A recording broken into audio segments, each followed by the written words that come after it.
الحمد لله نحمده ونستعينه ونستغفره ونؤمن به ونتوكل عليه ونعوذ بالله من شرور أنفسنا ومن سيئات أعمالنا من يهده الله فلا مضل له ومن يضلله فلا هادي له ونشهد أن لا إله إلا الله وحده لا شريك له ونشهد أن سيدنا وسندنا وشفيعنا ومولانا محمدا عبده ورسوله صلى الله تعالى عليه وعلى آله وصحبه وبارك وسلم تسليما كثيرا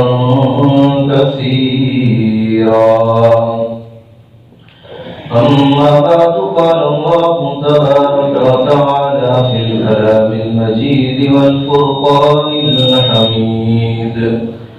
فأعوذ بالله من الشيطان الرجيم رب اشرح لي صدري ويسر لي أمري واحلل عقدة من لساني يفقهوا قولي صدق الله العظيم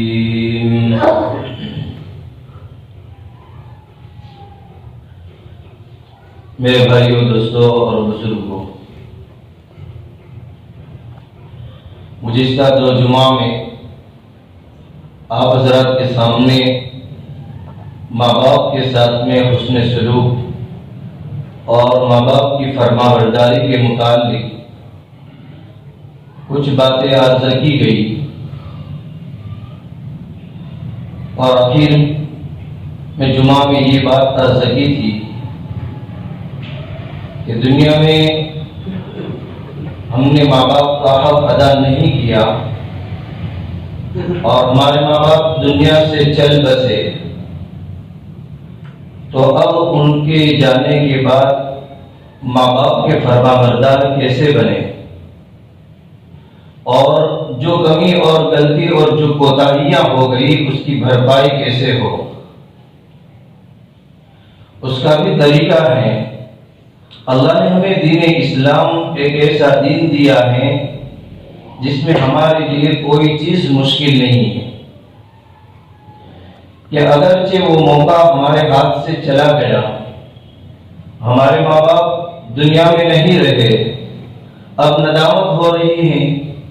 اب افسوس ہو رہے ہیں کہ بھئی کاش میرے ماں باپ زندہ ہوتے، کاش میری ماں زندہ ہوتی، کاش کہ میرا باپ زندہ ہوتا تو میں ان کی خدمت کرتا، لیکن اب وہ چلے گئے ہیں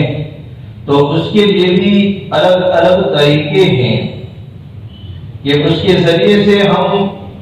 ان کی مغفرت کرا سکتے ہیں اور ہماری مغفرت بھی کرا سکتے ہیں، اور ہم ماں باپ کے فرما بردار لوگوں کی فہرست کے اندر شمار ہو سکتے ہیں۔ تو اس کے لیے سب سے اہم بات یہ ہے کہ جب ہم دعا کریں تو اپنے ماں باپ کے لیے بھی دعا کریں، جب ہم اپنے لیے استغفار کریں، گناہوں کی معافی چاہیں، تو ہم اپنے ماں باپ کی مغفرت کی دعا کریں، تو اس کے ذریعے سے اللہ رب العزت ہمارے ماں باپ کی مغفرت فرمائیں گے، اور جب ان کی مغفرت ہوگی اور وہ خوش ہوں گے تو پھر ہم فرما برداروں کے اندر شامل ہوں گے۔ ایک تو یہ چیز، دوسری چیز الگ الگ طریقے ہیں، جیسے گزشتہ فرمایا کہ ماں باپ کے ملنے والوں سے، رشتہ داروں سے، دوست اور اقارب سے اچھا تعلق رکھیں۔ اسی طریقے سے ماں باپ نے کوئی عہد کیا ہو، ہمیں کوئی ذمہ داری سونپی ہو، تو اس ذمہ داری کو اگر قرضہ کا ذمہ داری دی ہے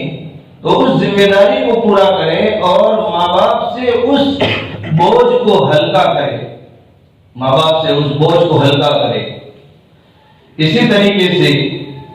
ہم ماں باپ کے لیے مختلف طریقے سے ایصال ثواب کر سکتے ہیں، صدقہ جاریہ کر سکتے ہیں، جاری رہنے والا ثواب، کہ جب ہمارے ماں باپ کو ہم ثواب پہنچانے کا سلسلہ جاری رکھیں گے، کوئی ایسا کام کرے جس سے تمام لوگوں کو نفع ہو، جس کے ذریعے سے لوگ فائدہ اٹھائے، جیسے کہ ہم نے ایک باغ کسی غریب کے لیے وقف کر دیا، یا ہماری حیثیت کے مطابق کنواں کھدوایا، نہر جاری کی، پانی کا انتظام کیا لوگوں کے لیے کہ لوگ اس پانی سے ڈنکی سے لوگ فائدہ حاصل کریں۔ کسی جگہ پر پانی کے بور کی ضرورت ہے تو اس جگہ کے اوپر ہمارے ماں باپ کے ایصال ثواب کے لیے بور چالو کر دیا، بور لگوا دیا، تو جب تک یہ پانی چلتا رہے گا، لوگ فائدہ اٹھاتے رہیں گے، اس کا اجر و ثواب ہمارے ماں باپ کو ملتا رہے گا، اور یہ ان کے لیے صدقہ جاریہ ہے، صدقہ جاریہ ہے۔ اسی طریقے سے الگ الگ مختلف ضرورتوں کے اندر ہم نے اپنے مال کو اپنے ماں باپ کے ایصال ثواب کے لیے خرچ کیا، ماں باپ کے لیے ایصال ثواب کے لیے خرچ کیا، تو یہ خرچ کرنا ہمارا ضائع نہیں جاتا ہے۔ اگر ہمارے پاس میں استعداد ہے کہ ہم حج کر سکتے ہیں اور اپنے ماں باپ کے لیے ایصال ثواب کر سکتے ہیں، اور ماں باپ کے لیے نفل عمرہ کر کے ایصال ثواب کر سکتے ہیں، تو پھر ہم نفل عمرہ کر کے اسی طریقے سے حج کر کے اپنے ماں باپ کو ایصال ثواب کر سکتے ہیں۔ اور ماں باپ بزرگوں یہ بہت بڑی نعمت ہے، ماں باپ بہت بڑی نعمت ہے، اور ماں باپ جب تک زندہ ہوتے ہیں ماں باپ کی دعا اولاد کے ساتھ میں ہر وقت رہتی ہے، اور جب ماں یا باپ یا دونوں انتقال کر جاتے ہیں تو وہ دعا کا سلسلہ ختم ہو جاتا ہے۔ جب ماں انتقال ہو جاتی ہے تو دعا کا ایک دروازہ بند، اور باپ کا انتقال ہو گیا تو دونوں دروازے بند، دونوں دروازے بند۔ اب ماں باپ انتقال کر گئے، اللہ کی رحمت کے اندر پہنچ گئے، اپنی قبروں کے اندر پہنچ گئے، لیکن وہ ہماری دعاؤں کے محتاج ہیں، وہ ہمارے ایصال ثواب کے محتاج ہیں، وہ ہمارے قرآن پڑھ کر ایصال ثواب کرنے کے محتاج ہیں، وہ ہمارے نیکی اور تقوی کے کاموں کے اندر مال کو لگا کر کے ثواب پہنچانے کے محتاج ہیں، کہ ہم الگ الگ طریقوں کے ذریعے سے ہم اپنے مرحومین کو ایصال ثواب کر سکتے ہیں۔ اپنی بدنی عبادت کے ذریعے سے بھی ہم اپنے ماں باپ کو ایصال ثواب کر سکتے ہیں، بدنی عبادت، اور اپنی مالی عبادت کے ذریعے سے بھی ہم اپنے ماں باپ کے لیے ثواب پہنچا سکتے ہیں۔ بدنی عبادت کہ جب ہم نماز پڑھے تو اپنے ماں باپ کے لیے بھی نماز پڑھ کر کے ایصال ثواب کریں، جب ہم روزہ رکھے تو نوافل روزہ رکھ کر کے اپنی ماں باپ کو ایصال ثواب کریں، جب ہم دعا کریں تو دعا اور استغفار کے ذریعے سے اپنے ماں باپ کی بخشش کرائے اور ان کو ایصال ثواب کرے، ایصال ثواب کرے۔ اور انسان جب انتقال ہو جاتا ہے، جب آدمی کا انتقال ہو جاتا ہے تو اس کے عمل کا دروازہ بند ہو جاتا ہے، ایک سبحان اللہ نہیں پڑھ سکتا ہے، ایک الحمدللہ نہیں پڑھ سکتا ہے۔ جب انتقال ہو گیا عمل کا سلسلہ ختم، اب اس کے لیے کام آنے والی چیز کیا ہے؟ کام آنے والی چیز کیا ہے؟ تو وہ تین چیز ہے کہ ان کے مرنے کے بعد بھی اس کا سلسلہ چلتا رہتا ہے، تو اس کا اجر و ثواب قبر میں پہنچنے والے ماں باپ کو بھی ملتا رہتا ہے، اور قبر میں رہنے والے ہمارے رشتہ دار، ہمارے ماں باپ، وہ ایسے محتاج ہوتے ہیں اور ہماری ایثار ثواب کی عبادت کے ایسے پیاسے ہوتے ہیں کہ جب بھی ان کو ایثار ثواب پہنچتا ہے قبر کے اندر تو وہ خوش ہوتے ہیں، ان کو ہدیہ اور تحفہ ملتا ہے۔ اور جب ہم ان کو ایثار ثواب نہیں کرتے ہیں، نہ بدنی ایثار ثواب، نہ مالی ایثار ثواب، نہ کسی طریقے سے دعا اور استغفار کرتے ہیں، نہ کبھی قبرستان جاتے ہیں، نہ ان کے لیے مغفرت کرتے ہیں، تو پھر وہ ناراض ہوتے ہیں۔ تو قبر میں رہنے والے جتنے بھی ہیں وہ پیاسے ہوتے ہیں، اور اس طریقے سے پیاسے ہوتے ہیں جیسے کہ کوئی آدمی سمندر میں ڈوب رہا ہو، سمندر میں ڈوب رہا ہو اور آ کر کے کوئی بچائے اور اس کی جان بچ جائے تو اس کو کتنی خوشی ہوتی ہے۔ اسی طریقے سے قبر میں رہنے والے ہمارے مرحومین، جب ان کو ایثار ثواب کیا جاتا ہے، پڑھ کر کے ایثار ثواب کیا جاتا ہے، یا مال خرچ کر کے نفلی صدقات کے ذریعے سے ایثار ثواب کیا جاتا ہے، یا دعا کر کے ایثار ثواب کیا جاتا ہے، تو پھر ان کے اندر ایک جان آتی ہے اور وہ خوش ہوتے ہیں، وہ خوش ہوتے ہیں۔ تو تین چیزیں ہیں، ایک تو صدقہ جاریہ، صدقہ جاریہ میں ایسا کام کرے کہ جس کا ثواب چالو رہے، جیسے مثلا کسی جگہ مسجد بنانے کی ضرورت ہے تو مسجد بنا دی، کسی جگہ مدرسہ بنانے کی ضرورت ہے مدرسہ بنا دیا، کسی جگہ کے اوپر پانی کی قلت ہے وہاں پر پانی کا انتظام کر دیا، کسی جگہ پر درخت لگانے کی ضرورت ہے تاکہ لوگ اس کے سائے سے فائدہ اٹھائیں، وہاں پر درخت لگا دیا، یا پھر نفلی صدقات کے ذریعے سے غریبوں کی مدد کی، یتیموں کی مدد کی، بیواؤں کی مدد کی، دینی کام کے اندر حصہ لیا، دین کے کام کے اندر اپنے آپ کو لگایا، اور دین کے کام کے اندر اپنے ماں باپ کے ایثار ثواب کے لیے خرچہ کیا، تو یہ صدقہ جاریہ ہے۔ یا ہمارے پاس میں اللہ نے مال دیا ہے، ہم نے کسی کو حافظ قرآن بنا دیا، کسی بچے کی مدرسے کی فیس بھر دی، کسی بچے کو حافظ بنانے کے اندر ہم نے مدد کی، یا کسی بچے کو مدرسے کے اندر داخلہ دلوا دیا، یا مدرسے کے اندر غریب یتیم بچے پڑھتے ہیں جن کی ضرورت ہے، جن کے پاس میں کپڑے نہیں ہیں اور جن کے پاس کے اندر کھانے کے لیے پیسے نہیں ہیں، تو وہاں پر کپڑے کا، کھانے پینے کی چیزوں کا، جو قسم کی چیزیں ضرورت ہے ان چیزوں کے اندر اپنے مال کو لگایا، تو یہ صدقہ جاریہ ہے، یہ صدقہ جاریہ ہے۔ یہ پھر اس کے ذریعے سے بچہ عالم بنے گا، بچہ حافظ بنے گا اور لوگوں کی امامت کرائے گا، لوگوں کو دین سکھلائے گا، اور اسی طریقے سے لوگوں تک علم پہنچائے گا اور لوگوں کو دین کی طرف لائے گا۔ تو جنہوں نے عالم بنانے میں، حافظ بنانے میں اور اسی طریقے سے مدرسے کے اندر داخلہ دلوانے کے اندر جس لائن سے تعاون اور مدد کی ہوگی، ان تمام کا اجر و ثواب خرچ کرنے والے کو بھی ملے گا، اور ان کے ماں باپ جو قبر میں پہنچ چکے ہیں، مرحومین ہیں، ان کو بھی اس کا اجر و ثواب ملے گا۔ اور یہ سلسلہ چلتا رہے گا، یہ سلسلہ چلتا رہے گا۔ اسی طریقے سے او علم ينتفع بها، کہ علم چھوڑا، مرنے والے نے علم چھوڑا اور لوگ اس سے فائدہ اٹھائے، لوگ اس سے فائدہ اٹھائے کہ پھر اس کے ذریعے سے لوگ دیندار بنے، اس کے ذریعے سے لوگ گناہوں سے توبہ کرے، اس کے ذریعے سے مسجد آباد ہو، اس کے ذریعے سے لوگوں کے بچے آگے بڑھے، دین کے اعتبار سے گھروں میں دین آئے۔ یعنی اپنے علم کو چھوڑا اور اپنی علم والی اولاد کو چھوڑا، تو پھر اس کا سلسلہ بھی چلتا رہے گا، جہاں تک یہ سلسلہ چلتا رہے گا اس کا اجر و ثواب ملتا رہے گا۔ یہ معمولی چیز نہیں ہے۔ آج بزرگوں، ہم چند دن اپنے مرحومین کو یاد کرتے ہیں پھر بھول جاتے ہیں، چند دن قبرستان جاتے ہیں پھر بھول جاتے ہیں۔ قبرستان بھی ہر جمعہ کو جانا چاہیے، ماں باپ کے لیے دعائیں مغفرت کرنا چاہیے، یاسین شریف پڑھ کر کے ایثار ثواب کرنا چاہیے، قبرستان جانا چاہیے۔ قبرستان کا مسنون طریقہ ہے، قبرستان میں جاؤ، السلام علیکم یا اہل القبور یغفر اللہ لنا ولکم انتم سلفنا ونحن بالاسد، یہ دعا پڑھو، اور اس دعا کا ترجمہ یہ ہوتا ہے، اے قبرستان والو تمہارے اوپر سلامتی ہو،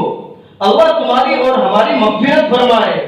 اور تم ہم سے آگے چلے گئے، ہم تمہارے پیچھے آنے والے ہیں، ہم میں سے کوئی یہاں پر رہنے والا نہیں ہے۔ ہم پیچھے جانے والے ہیں، بس وہ آگے چلے گئے، اتنا فرق ہے۔ اور قبرستان میں جائے اور والدین کی یا صرف ماں کی یا باپ کی جمعہ کے دن جو کوئی زیارت کرتا ہے تو پھر اللہ رب العزت اس کی ہر جمعہ زیارت کرتا ہے، اللہ رب العزت اس کی مغفرت فرما دیتے ہیں اور اس کو فرما برداروں کے اندر شامل فرماتے ہیں۔ اس کے ماں باپ کی اللہ تعالیٰ مغفرت فرما دیتے ہیں۔ اور یہاں تک آتا ہے روایت میں کہ جو کوئی سورہ یاسین شریف کو پڑھتا ہے تو جمعہ کے دن یاسین شریف پڑھنے کی وجہ سے یاسین کے ہر حرف پر مغفرت کی جاتی ہے۔ یاسین شریف کے اندر جتنے حرف ہیں اس کے ہر حرف پر ہمارے مرحومین کی مغفرت کی جاتی ہے، مغفرت کی جاتی ہے، گناہ معاف کیے جاتے ہیں ہر حرف کے اوپر۔ تو جمعہ کے دن یاسین شریف پڑھنا یا پھر چھوٹی صورت سورہ فاتحہ ہے، سورہ اخلاص ہے، سورہ زلزال ہے، سورہ تکاثر ہے، الہاکم التکاثر ہے، یا دعائے مغفرت کرے یا ہمیں جو کچھ آتا ہے ان کے لیے احسان ثواب کرے، تو ہر جمعہ کے دن قبرستان بھی جانا چاہیے تاکہ ہمارے اندر سے تکبر ختم ہو، تاکہ ہمیں قبر کی یاد آئے، تاکہ ہمیں موت کی یاد آئے کہ میرا اصل گھر یہ ہے، میں دنیا کے اندر ہمیشہ کے لیے نہیں ہوں۔ تو یاسین شریف ہے اور احسان ثواب ہے، یہ کرنا بہت ضروری ہے۔ عام دنوں کے اندر بھی جا سکتے ہیں لیکن جمعہ کے دن ہمیں ہفتے کے اندر کم از کم ایک مرتبہ ضرور جانا چاہیے تاکہ ہمیں بھی موت کی یاد آئے اور ہمارے مرحومین کی بھی مغفرت ہو۔ اب قبر پر جانے کا مسنون طریقہ کیا ہے؟ قبرستان کے اندر ایک تو ہم جاتے ہیں اور دوسرا ہم اپنے مرحوم کی قبر کے اوپر جاتے ہیں تو پاؤں کی طرف سے جانا یہ مسنون ہے، سر کی طرف سے جانا یہ مسنون نہیں ہے۔ یہ پاؤں کی طرف سے جائے اور ہم احسان ثواب کریں تو پاؤں پر کھڑے نہ رہے، سر پر کھڑے نہ رہے، بلکہ ہم ہمارے مرحوم کا جو چہرہ قبلے کی طرف ہے تو ان کے چہرے کے سامنے ہمارا چہرہ ہو، اس طریقے سے کھڑے رہیں کہ ان کا چہرہ قبر میں جس طرف ہے اس طرف ہم کھڑے رہیں، یہ مسنون طریقہ ہے۔ اور پاؤں کی طرف سے جانا یہ مسنون طریقہ ہے۔ خیر بزرگوں، اصل بات تو یہ چل رہی تھی ماں باپ کے لیے احسان ثواب کرنا، مرحومین کو احسان ثواب کرنا، اس کے مختلف طریقے ہیں، تو مال کے اعتبار سے بھی اور اسی طریقے سے علم کے اعتبار سے بھی اور اسی طریقے سے نیک صالح اولاد چھوڑی۔ مرنے والا جب مر جاتا ہے تو اس کے احسان ثواب کا جو سلسلہ جاری رہتا ہے، اس میں سے ایک چیز یہ بھی ہے کہ جب مرنے والا اپنی نیک اولاد کو چھوڑتا ہے تو ان نیک اولاد کی دعا ان مرنے والوں کو کام آتی ہے کہ اس کے ذریعے سے بھی ہم احسان ثواب کریں اپنے ماں باپ کو، اپنے رشتہ دار کو، بلکہ قبرستان جائے تو صرف اپنے رشتہ دار کی نیت نہ کرے بلکہ تمام مسلمان اور تمام قبرستان میں جتنے تمام کی احسان ثواب کی نیت کرے، تمام کی احسان ثواب کی نیت کرے۔ اور بزرگوں اور دوستوں، ہم یہ جو نیک سارے اولاد ہیں یہ ایسی چیز ہے کہ اگر بندہ اپنے اولاد کو نیک چھوڑتا ہے تو یہ اس کی زندگی میں بھی اولاد کام آتی ہے اور مرنے کے بعد بھی اس کی اولاد کام آتی ہے، مرنے کے بعد بھی۔ حضرت مسیح اللہ خان جلال آبادی جو مولانا اشرف علی صاحب تھانوی رحمۃ اللہ علیہ کے خلیفہ ہیں، مولانا اشرف علی صاحب تھانوی رحمۃ اللہ علیہ کے خلیفہ ہیں، وہ ایک واقعہ بیان کرتے ہیں کہ ایک آدمی کا انتقال ہو گیا، اب اس کی بیوی رات کو سو رہی ہے تو رات کو خواب کے اندر کچھ دنوں کے اندر خواب میں دیکھ رہی ہے کہ ان کا شوہر وہ جہنم کی آگ کے اندر جل رہا ہے۔ ایک دن خواب دیکھا، دوسرے دن خواب دیکھا ایسا ہی کہ میرا شوہر جہنم کے اندر ہے اور آگ جل رہی ہے، پھر تیسری مرتبہ خواب دیکھا کہ جہنم کے اندر جل رہا ہے، ایسے 4-5 مرتبہ خواب کے اندر دیکھا کہ میرا شوہر جہنم کی آگ کے اندر جل رہا ہے۔ ایک دن ایسا ہوا کہ وہ عورت اپنے چھوٹے بچے کو لے کر کے مکتب میں گئی، مدرسے میں گئی اور جا کر کے استاد سے کہا کہ ہمارے بچے کو بسم اللہ پڑھائیے اور ان کو الف با تا ثا پڑھائیے، ان کو پڑھائیے۔ جب اپنے بچے کو چھوڑنے کے لیے وہ مدرسے گئی ہیں اور جب ان کو الف با تا سا اور بسم اللہ الرحمن الرحیم پڑھایا ہے تو دوسرے دن وہ عورت جب سوئی ہے تو انہوں نے خواب کے اندر دیکھا کہ میرا شوہر تو اب جنت کے اندر ٹہل رہا ہے، میرا شوہر جنت کے اندر ٹہل رہا ہے اور میرا شوہر بہت خوش ہے۔ پوچھا خواب کے اندر کہ یہ کیا ہو گیا کہ پہلے تو میں تجھے جہنم کے اندر دیکھ رہی تھی اور آج میں تجھے دیکھ رہی ہوں کہ تو جنت کے اندر ٹہل رہا ہے اور خوش و خرم ہے، جنت کے باغوں کے اندر نعمتوں کے اندر تو ہے، کیا وجہ بنی؟ تو انہوں نے فرمایا میں اس وجہ سے خوش ہوں اور میرے لیے جنت کا اس لیے فیصلہ ہو گیا کہ تو نے جب میرے بچے کو مدرسے کے اندر داخلہ کروایا اور ان کو بسم اللہ الرحمن الرحیم پڑھایا تو اللہ رب العزت کی رحمت کو گرفت آئی کہ میرا بندہ کہ جب اس کا بچہ زمین کے اوپر دنیا کے اندر میرا نام لے رہا ہو، رحمان اور رحیم لے رہا ہو، بسم اللہ الرحمن الرحیم، اس طریقے سے رحمان اور رحیم کا نام لے رہا ہو اور میں ان کو دوزخ کے اندر ڈالوں، یہ مجھے شرم آ رہی ہے، اس لیے ان کو دوزخ سے آزاد کر دیا جائے۔ کہ جب بچہ دنیا میں مرنے والے کا بچہ جب دنیا میں اللہ کا نام لیتا ہے تو اللہ کو غیرت آتی ہے کہ میں ان کو جہنم کے اندر داخل کروں، بلکہ ان کے لیے آزادی کا فیصلہ کر دیا کہ نہیں یہ جنت کے اندر داخل ہوں گے کہ دنیا میں ان کا بچہ جب میرا نام لے رہا ہے تو میں ان کے اوپر کیسے جہنم کا فیصلہ کروں۔ فرشتوں سے فرمایا، دوزخ کے فرشتوں سے فرمایا کہ ان کو آزاد کر دو۔ بزرگوں، یہ کیسی بڑی نعمت ہے کہ جب آدمی اپنی اولاد کو دیندار چھوڑتا ہے اور ان کو دین سکھاتا ہے اور ان کو مدرسے میں بھیجتا ہے تو وہ اولاد ان کی زندگی کے اندر تو اونچا مقام حاصل کرتی ہیں، حافظ بنتی ہے، عالم بنتی ہے، داعی بنتی ہے، دیندار بنتی ہے اور مرنے کے بعد بھی وہ اولاد ان کے لیے بخشش کا ذریعہ بنتے ہیں، اس کے لیے جنت میں داخلے کا ذریعہ بنتے ہیں۔ تو بزرگ اور دوستو، یہ فضائل بہت سارے اس طریقے سے ہیں کہ ہم مرنے کے بعد بھی اپنے مرحومین کو اثار ثواب کرے جو میں نے مختلف طریقے بتائے اور اپنے مال کو خرچ کرے تاکہ ہم ماں باپ کے حق ان کے مرنے کے بعد بھی ادا کرنے والے بنے اور ان کے فرما برداروں کے اندر شامل ہو جائے اور ان کے فرما برداروں کے اندر شامل ہو کر کے اللہ رب العزت ہمارے لیے بھی جنت کا فیصلہ فرمائے۔ اللہ تعالی عمل کی توفیق عطا فرمائے۔